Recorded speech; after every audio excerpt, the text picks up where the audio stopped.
Howdy everyone, it's your buddy BP. It is January 8th, 2016, and it is XUR Day. Let's see if we can go find him.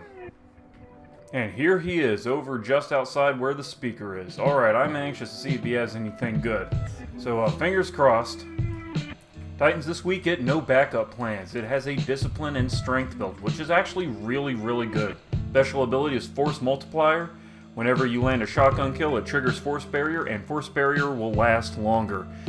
I can't remember the name of the ability that defenders have that also further increases the duration of Force Barrier and makes it stronger, but if you combo that thing with the other ability, which is Unbreakable, which allows it to continuously recharge, oh man, you will be very hard to kill.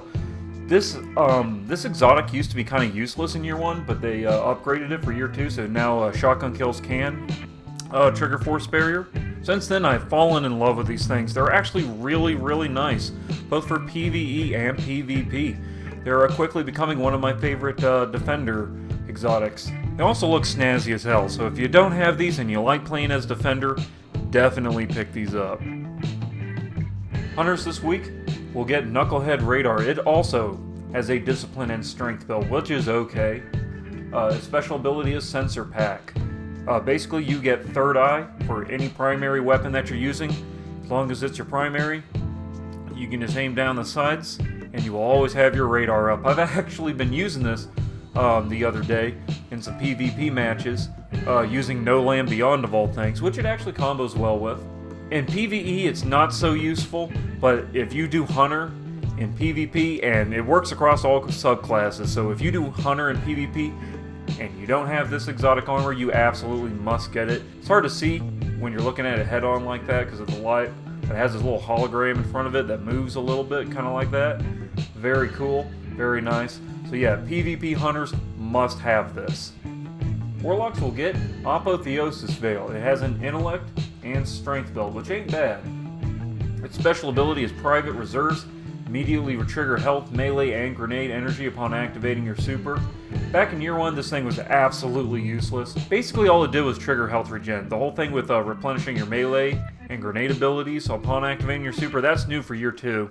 But even with that taken into consideration, I don't think I can recommend it.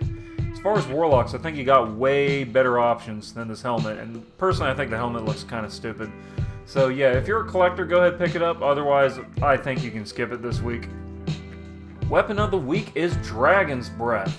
This has been completely remodeled for year 2. In fact, I did a whole review of this about a couple weeks ago. I'll leave a link in the video so you can check it out if you want my full opinion on this weapon. Long story short, this weapon is fun as hell to use, especially in PvE.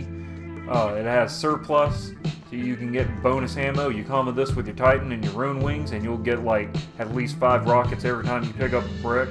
The napalm ability is a little tricky because it involves you holding down the trigger and it releases the canister, which can bounce off surfaces, and so sometimes it doesn't always hit quite right, plus it only has 1 in the magazine and the blast radius is like painfully low.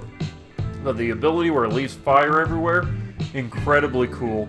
You can deal tons of damage to enemies that are kind of stationary like Ballista Arc, and it just looks awesome. It's fun as hell to use. Don't bother using it in PvP. In there, you're better off with a Truth, you're better off with a Yowlerhorn, you're better off with pretty much anything else. Also, it looks cool as hell. I mean, look at that thing. It's got all these pipes and there's like exhaust coming out of it. This weapon is really friggin' fun. Legacy Engram for the week is for heavy weapons, so if you don't have your Yowlerhorn, 31 coins and you can go ahead and buy some more. There's also glass needles, 3 coins, 3 motes, 1 exotic shard. 3 coins, you get 5 of them for 7 strange coins. Get your heavy ammo synths. Don't spend your money on these, just go buy them from Varix and the Reef. And of course your drives for upgrading your rare sparrows. Does anyone even really use these? I mean, come on. Does anyone even really buy these? And that just about does it for this video. And it's not a bad week. Those no backup plans are really good for defenders, and as far as that Knucklehead Radar goes, if you do PvP, you absolutely must have it. And that Dragon's Breath is a really fun weapon too. Definitely consider getting that if you have the coins to spare. But yep, what do you think of the video? Did you find it helpful or anything? If you did, then spank that like button. Also, don't forget to leave a comment in the comment section if you have any feedback for me. I love hearing back from you. And as always, y'all be good to each other, and I will see you in the next video.